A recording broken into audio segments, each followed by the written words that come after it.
জীবনে যে পর্যায়ে গেলে নিজের প্রতি আর মায়া থাকে না, বিশ্বাস করেন ভাই, আমি এখন সেই পর্যায়ে আছি।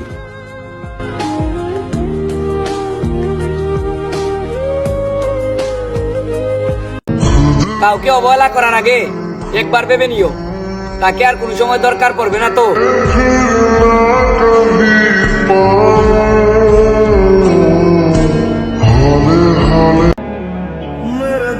ভাই সত্যি করে বলবেন আপনার বন্ধু কয়জন? আমার একটাই বন্ধু, আর সে অনেক দূরে থাকে। তার সাথে আমার কোনো টাকার সম্পর্ক না, খাস দিল থেকে এই মনের সম্পর্ক।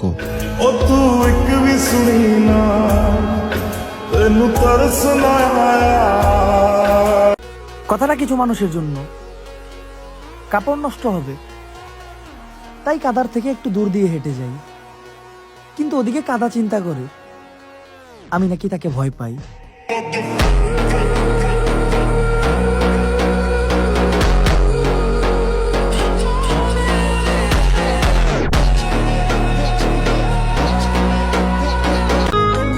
মানুষে দোষ দিয়ে কি করব?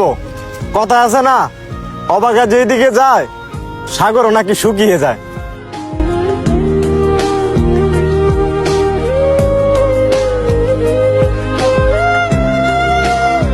শিক্ষকের বেতন 20-30 হাজার টাকা, হুজুরের বেতন কেন কম?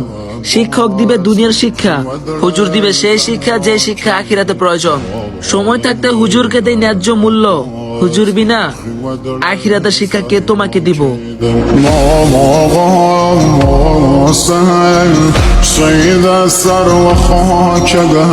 অপমানকারীকে ক্ষমা করলেও আমি অপমানকারীকে কখনোই ক্ষমা করি না, কারণ কষ্ট সহ্য করার ক্ষমতা আমার আছে, তবে অপমান মোটেও না।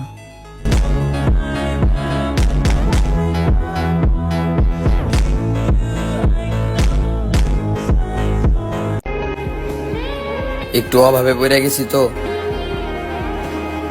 তাই মানুষের লগে মজা করতেও এখন ভয় লাগে।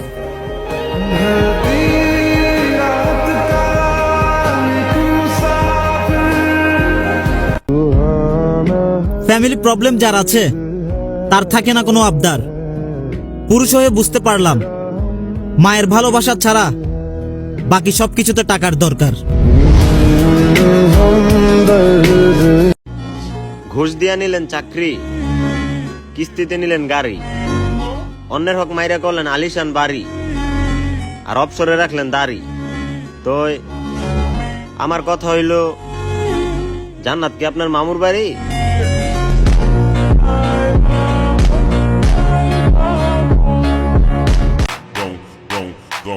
আগে ছিল পুকুর, এখন হয়েছে নদী।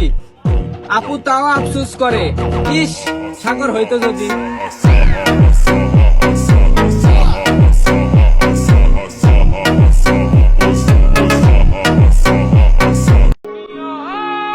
ছেলে হয়ে জন্মাইছি তাই বলেই তো সবাই কষ্ট দেয়।